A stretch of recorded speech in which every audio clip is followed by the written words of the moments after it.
Un plaisir de vous retrouver pour cette tranche d'information. Bonjour à tous et bienvenue dans ce journal.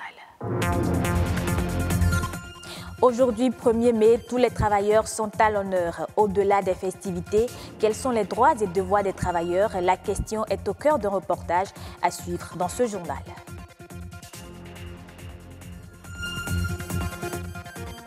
De par le monde, il y a des métiers qui ne résistent pas aux mutations et à l'évolution de la technologie. Du plus curieux au plus banal, nous allons faire un tour d'horizon sur ces métiers en voie de disparition. Et puis, le RAVIP a pris fin hier, 6 mois après son lancement. Même au dernier jour, ils étaient nombreux à se faire enrôler. Certains se sont retournés sans s'être enregistrés.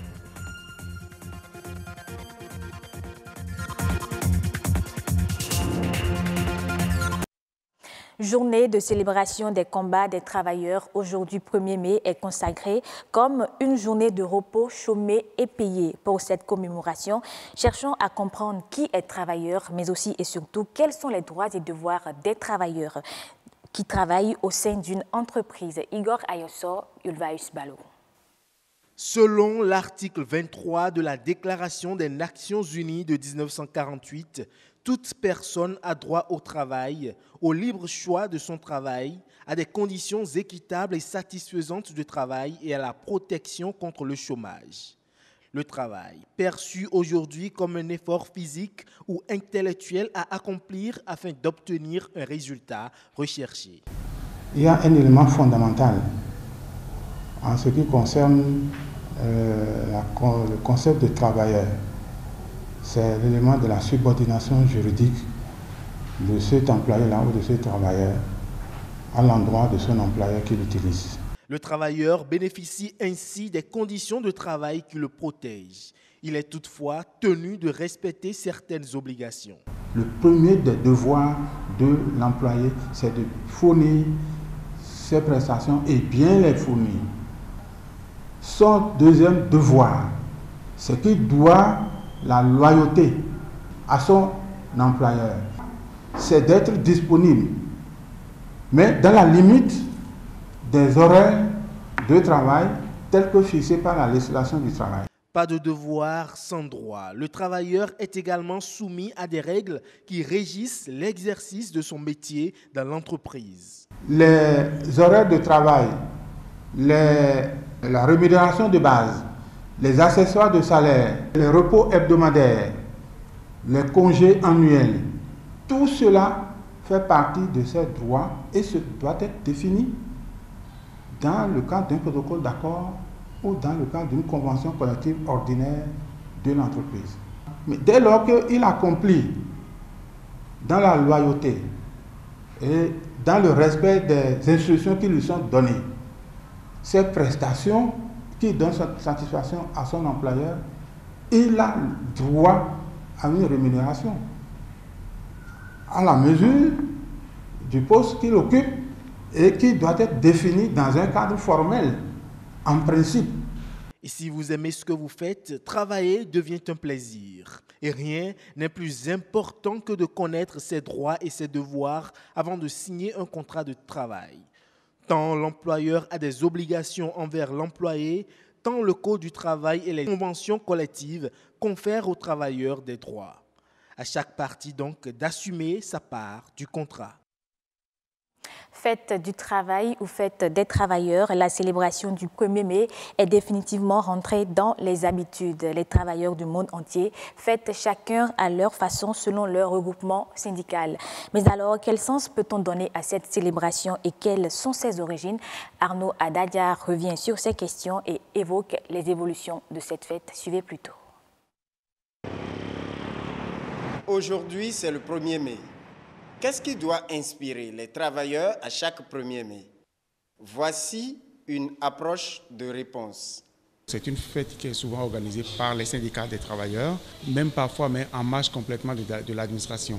C'est une fête, c'est une journée au cours de laquelle nous présentons au gouvernement nos cahiers de doléances qui portent les revendications des travailleurs, qui théoriquement devraient être étudiées par l'administration et faire une planification pour nous permettre d'avoir des satisfactions. La commémoration annuelle de la fête du travail doit être aujourd'hui perçue comme l'occasion où gouvernement et syndicats doivent mettre ensemble les efforts pour la réussite du dialogue social. Retour sur le fondement de la célébration. Vous savez que la journée du 1er mai est une journée symbolique pour rendre hommage au sacrifice des ouvriers américains qui, en 1886, avaient décidé de se battre pour obtenir des améliorations dans leurs conditions de travail.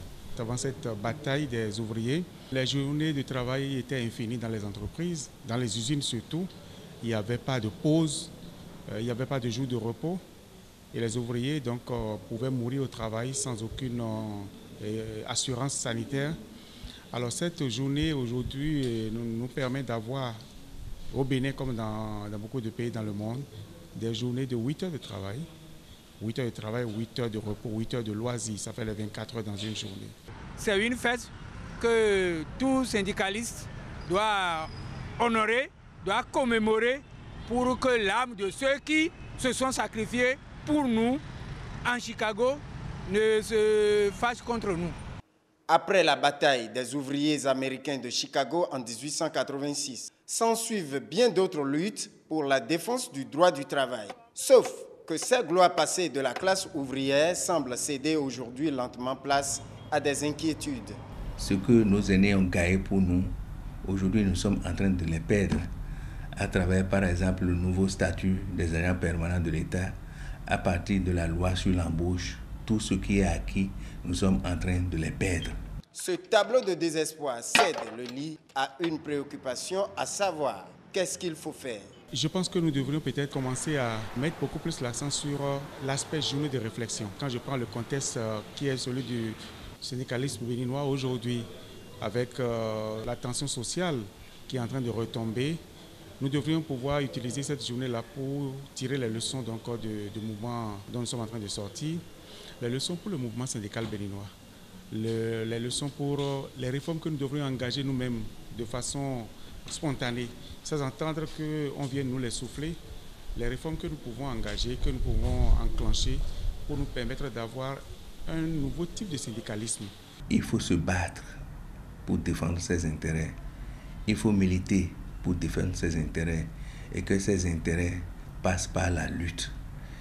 On n'obtient rien aussi facilement. Il est peut-être vrai que l'individu qui n'a pas appris à assumer son autodéfense depuis l'enfance ne parviendra jamais à défendre ses droits plus tard quand il va s'apercevoir grand. Avez-vous jamais entendu parler des nettoyeurs d'oreilles? C'est un métier autrefois en vogue au Bangladesh. Aujourd'hui, avec les mutations et l'évolution de la technologie, il est en voie de disparition, comme beaucoup d'autres métiers dans le monde. Les métiers en voie de disparition dans le monde, c'est dans ce reportage. Pour certains, c'est un magicien qui joue des tours avec les oreilles des passants. Mais non, ici à Dhaka, capitale du Bangladesh, être nettoyeur d'oreilles est un métier. Armé de sa lampe frontale, Mohamed Joinal en vivait librement et pleinement. Mais aujourd'hui, difficile de vivre le même scénario. Il y avait tellement de nettoyeurs d'oreilles avant.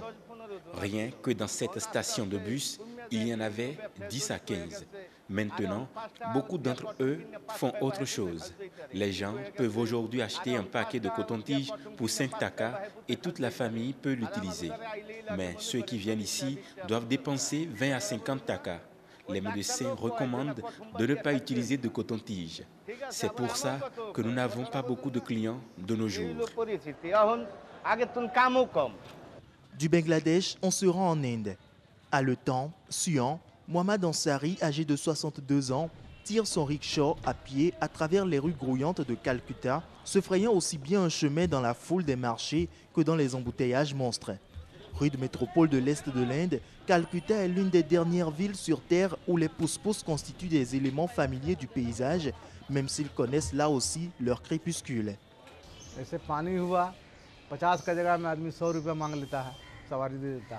Il y a 6500 tireurs de pousse-pousse avec des permis. Mais certains ont arrêté, soit parce que leur permis a expiré, soit parce que leur pousse-pousse a été endommagé ou cassé. Donc, ils ont arrêté. Mais 6500 permis ont été délivrés et 4000 tireurs de pousse-pousse sont en activité. Héritage de la colonisation britannique, les tireurs de rickshaw ne font plus le poids face aux vélos-taxis, aux célèbres taxis jaunes de Calcutta ou, plus récentes, aux applications de VTC comme Uber ou Ola. En Afrique, plus précisément au Kenya, certains métiers pourraient ne plus exister également. Dans les quartiers les plus pauvres de la capitale Nairobi, la rareté de l'eau courante permettait depuis 18 ans à Samson Mouli, un vendeur d'eau dans le bidonville de Kibera, de manger tous les jours.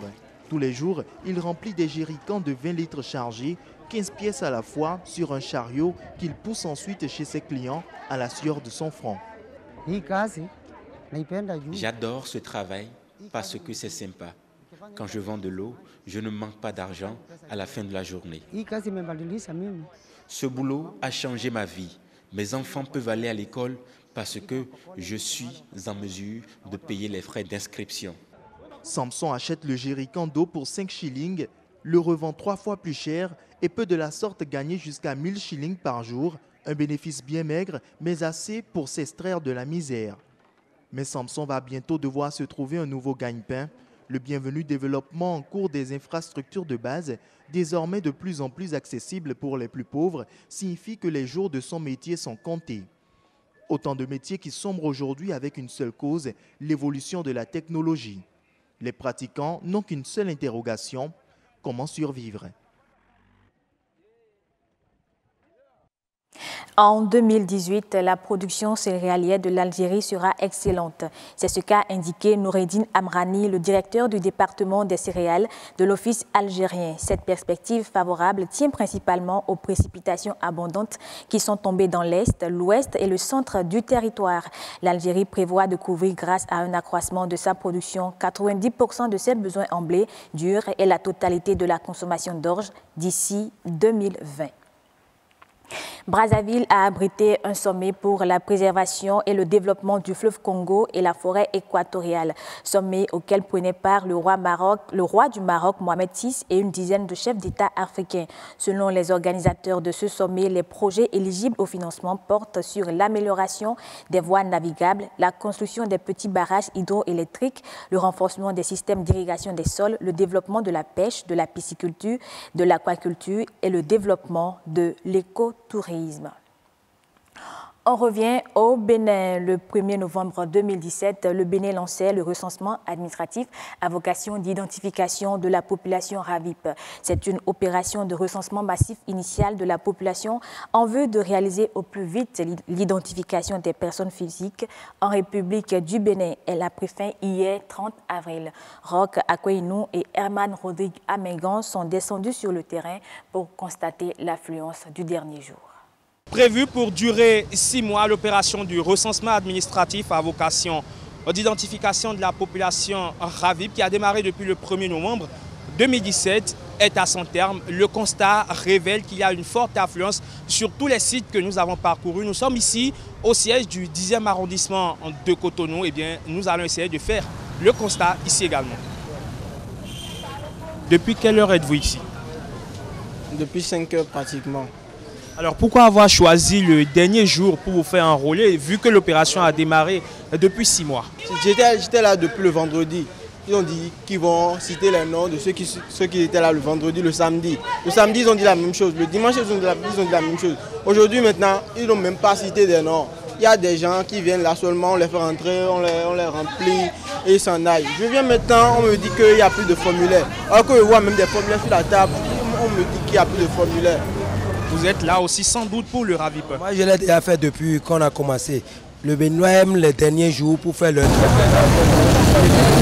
Sur la joue, signe de désespoir, cette dame semble avoir déjà abdiqué. Comme tous ceux-ci qui errent sur la cour et la devanture. Les populations sont vraiment sorties, mais avec tout ce qui se passe sur le terrain, on n'est pas sûr de satisfaire tout le monde. Il y a une rupture des fiches. Mais actuellement, nous travaillons pour les fiches qui sont déjà remplies d'avance. C'est désolant de voir des Béninois qui veulent se faire enrouler, mais qui ne pourront pas, tous. Se faire enrôler nécessite un minimum de sacrifices auxquels tous n'ont pas pu consentir. Les conditions vraiment ne permettent pas à celui qui n'a pas le temps de venir se mettre à rien le faire. Et même si tu as le temps, tu n'es pas courageux là, c'est difficile. Il va falloir prolonger ça pour satisfaire au moins le nombre qui reste. Parce qu'on n'est pas sûr de satisfaire tous ces nombres-là maintenant. Donc il urge de prolonger un peu pour la population. Il faut prolonger un peu le délai. D'une semaine, ce serait bien. 6 mois après son démarrage, le RAVIP, qui permettra au Bénin d'avoir une base de données, est à présent terminé. En attendant les statistiques officielles, il est sans doute évident que tous les Béninois n'ont pas pu se faire enrôler. Ils mettent leur espoir en une prorogation de l'opération qui reste pour l'heure hypothétique. Et ce sera tout pour cette édition du journal. Merci à vous de l'avoir suivi, toute l'équipe de réalisation et moi-même vous souhaitons une très bonne fête du travail.